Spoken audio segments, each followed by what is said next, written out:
Hello and welcome to the final video for the networking class. So what you see here is the server for Omega Race, and then on my laptop to my right I have the client. As you see, there's only one Visual Studio project loaded, so I'm really only running the server here. And then over on my laptop, I'm just running the client. So if we jump into the lobby, we have the trigger to host. As you can see, no one's connected. But once I join from my other computer, there we are. We have a connected client. And so we're going to enter the game right away. Here we see green is the player on the server. I thought I turned off audio over here. There we go. We have the player on the server, so I'm playing this on this version of Visual Studio, and then over here on the client is blue. I am on the separate computer right now, firing, interacting with walls, doing all that fun stuff. Ooh, okay, so I'm just gonna quickly try and get to the end of this game. So we've already made it to one. Not really sure what to talk about when I'm trying to get through here, but I'll get through in a moment.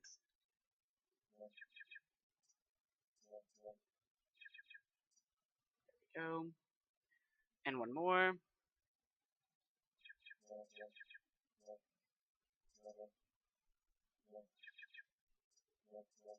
I forgot. We have mines that are being laid. It was loud. And there we go. So player 2 has won. We're back at the start. If we go back in, we're already connected. And we're back. So yes, we did the whole cycle. Turn back to lobby, start the game. So for the data-driven, we have here we have the input queue, which takes the base class, the data message, stores it all, and then when the input queue is processed, all of that goes to the game manager, which is here, as you know.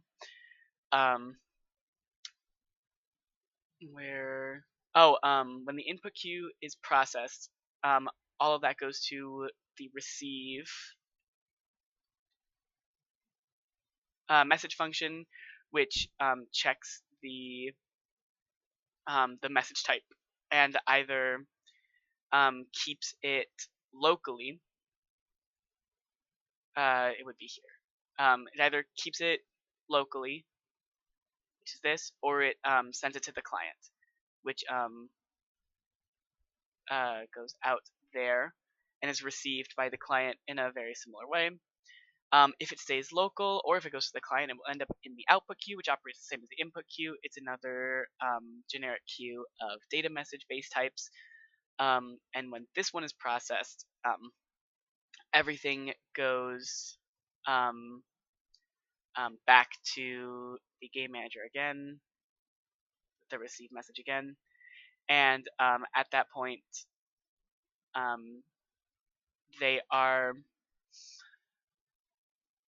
interpreted as their correct type and then processed accordingly. So I don't have a lot of processing in the server because we don't take a lot from the clients, but I have here the input. So when we receive the player input message, oh, did I do something? Okay. We take the input from the client and we adjust the appropriate player based on that. And then, do I even have another one? No, not really, because we're not receiving updates from the client. But I can absolutely open up the. Is this right? That's not right. the client code, which has a lot more pertinent things. While that's opening, let's see. I'm just going to go right to the moving ships because that's most of what I did. Let's go through the messages really quickly, even though they're going to be very similar for all of your. Why would it open in this? Well, we have two different versions of Visual Studio going, so that's great. Everything is passed in the data message base type. So we have player killed, player update, player input. Missile spawn is the only one of these two that matters, and the fence hit. So this is the basic serialization and deserialization I'll look at. One that I did a lot of work. I didn't work on that. The fence ID, once I fill it out, it's just which fence is being triggered. It gets written, and then it gets read into a message once it's deserialized. For the missile spawn, we have the ship it's from, its rectangle, and its direction. That is all serialized and deserialized. I don't use this one because it was a bad idea to write. Yeah, no, I don't do any of that. So once those are received into the game manager,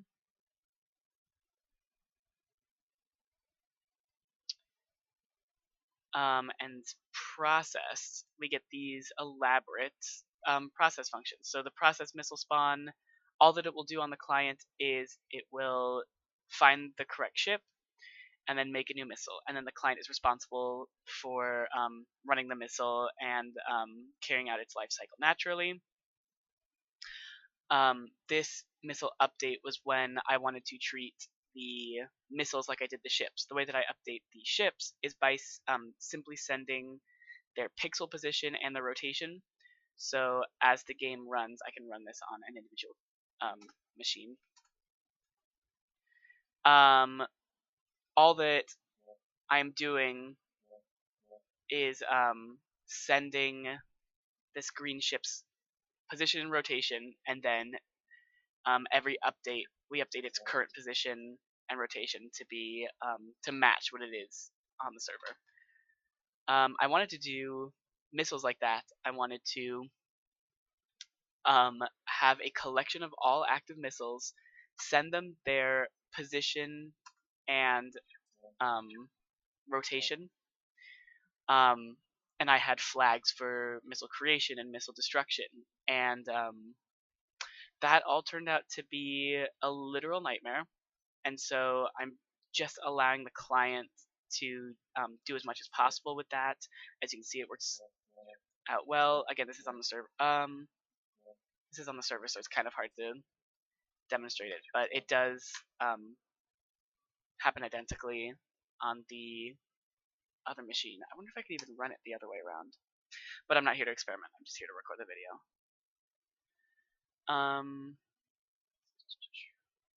Difficulty. That's the what I had a lot of difficulty with. And then that collection wasn't working because it was just obnoxious to keep the maps running. It was much easier to do a fence array like this. There's a finite number of fences. They don't change positions. They don't do anything except become active and play their sound. So instead of keeping a live collection of them, I have an identical array. They are all of the fences are hard coded in the load down here. And then when the missiles automatically interact with the fences on the client, so I don't need to send those. But when a ship, since the ship is just being updated, it doesn't have the physics body capable. It doesn't. The ship doesn't collide with the fences on the client. So this is physics. That's not what I wanted. Game objects. The fence just when it hits a ship, it sends its own fence ID in a message, which is sent over the wire and does the proper reactions, which you can absolutely hear. I'll put the microphone close to the client so you can hear that it's working. But so if we run this and we run this, please join. Thank you. The ship can fire and hit. You can hear it right there. Wrong keys. The other ship can fire and hit, and then yes, and then the server ship can hit the wall and make sound. It is interacting. It's hard to hear because I also have a headphone on, and then the blue ship as well.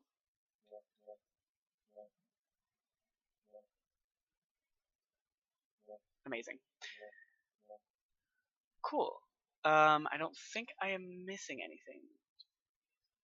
Difficulty solving. The missile was the biggest difficulty, trying to figure out exactly how to do it. And then once that fell into place, literally everything else did. Oh, and then networking was a little bit difficult between the two machines, but I did end up using Hamachi. And if you want to if you want to test mine on one computer, all you have to do is go to networking. I believe everything pertinent is in the lobby. So you would just comment out anything under multiple machine, which I think is really just that. It's just the local address would be commented out. Is there anything in the server? No, nothing in the server. And then on the client, I believe it's the same deal. So the lobby has, if you run one machine, I literally don't know what version this is. I don't think it's the same on my other one. Glad that's working out well. Hope you're playing this video at 2 times speed so I can deal with this. Let's see. The lobby in this version has, yeah, it's the other way. So if you want to network across machines, you would just comment this out and uncomment this, which has, and then put the correct IP in there, and then for one machine you would have discover known peer, and for multiple machines you would have discover local peers. I don't think there's anything in client. Let's see.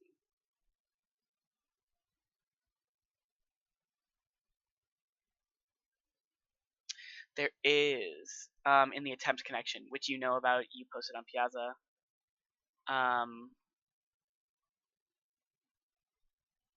For one machine, you just do localhost, and then here is the IP. So that's cool. It was really fulfilling to get this working on two computers, and it's honestly just been a good class overall. I didn't think I'd be able to handle networking, but here we are. I have one game running across two machines, and that's really cool. So thank you so much, Professor. It's been great, and I will see you in your AI class, which I plan on taking. Thank you so much.